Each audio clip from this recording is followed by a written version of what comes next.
जय योगेश्वर। मैं रीना कुमारी सिंह श्रीमद् भगवत गीता के 12वें अध्याय में भगवान के द्वारा वर्णित धर्मामृतम के 36 गुणों में 13वां गुण अनुद्विग्नता के तीसरा एपिसोड के बारे में बताने जा रही हूँ। रघुवंश में अगर अज राजा का वर्णन है। कहा जाता है कि अज राजा के प्रजा के प्रत्येक व्यक्ति को लगता था कि राजा मुझको ही सबसे अधिक मानते हैं। जिस प्रकार सैकड़ों नदियों समुद्र में जाने पर समुद्र किसी का तिरस्कार नहीं करती, उसी प्रकार राजा अज द्वारा किसी का अपमान नहीं होता था। सभी लोग कहते थे कि राजा को सर्वाधिक प्रिय मैं ही हूँ। यह अज का व्यवहार कौशल नहीं था, बल्कि उसका जीवन विकास था। व्यवहार के पेट में स्वार्थ होता है, विकास का नहीं।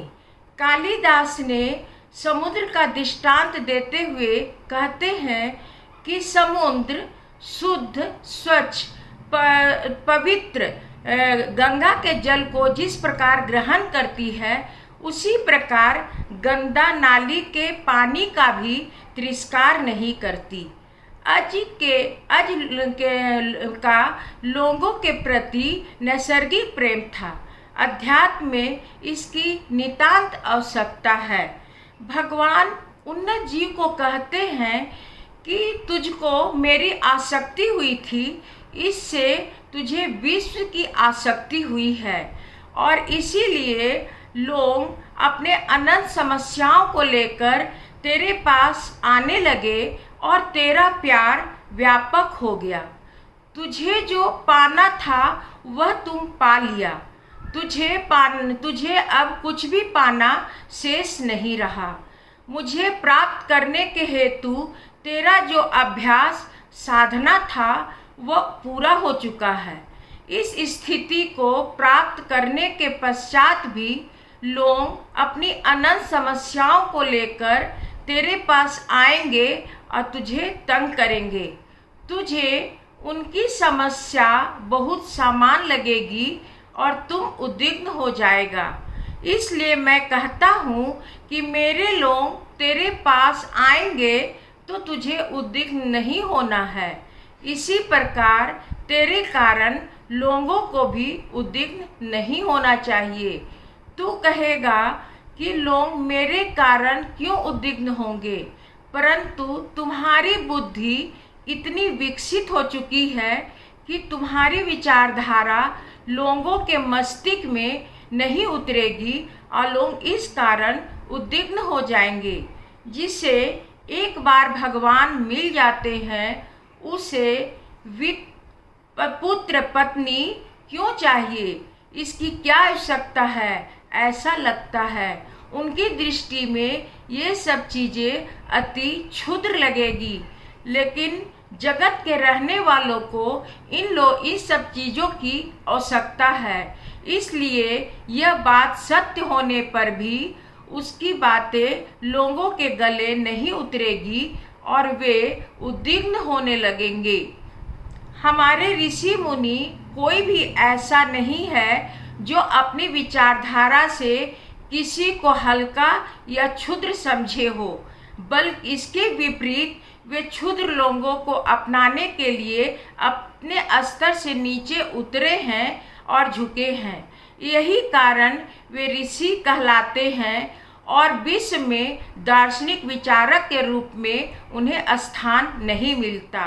दार्शनिक विचारक उसे कहते हैं जो यह मानता है कि यह सब कुछ क्षुद्र, त्याज और तिरस्करणीय है। हमारे ऋषि ऐसा नहीं मानते, इसीलिए भगवान के साथ विवाह करने की योग्यता रखते हैं। उच्च जीवन के लोगों का बौद्धिक स्तर और विचारधारा इतना उत्कृष्ट होता है कि वे जगत की सभी वस्तुएं उन्हें त्याज्य और तिरस्करणीय लगती है। सामान्य लोग उनकी विचारधारा को नहीं समझ सकते और उनके पास जो होता है उसे छोड़ने के लिए वे तैयार नहीं होते।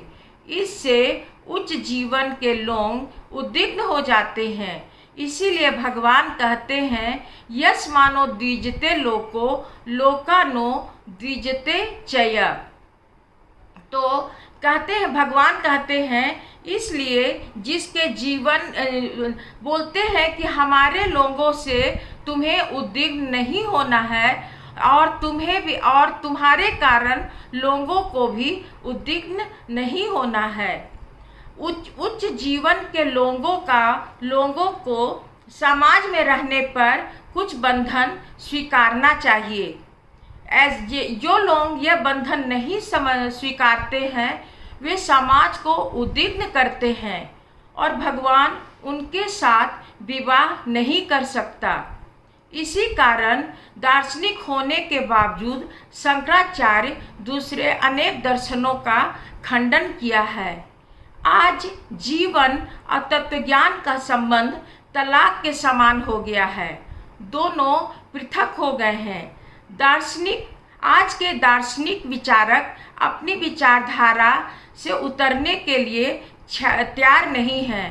उन्हें अपनी विचारधारा छोड़ने में क्षुद्रता लगेगी और लोगों को उनके पास जाने में डर लगता है।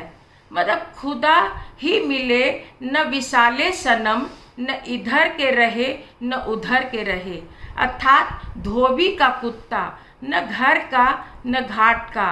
वे परमार्थी बन नहीं सकते और संसारी रह नहीं सकते।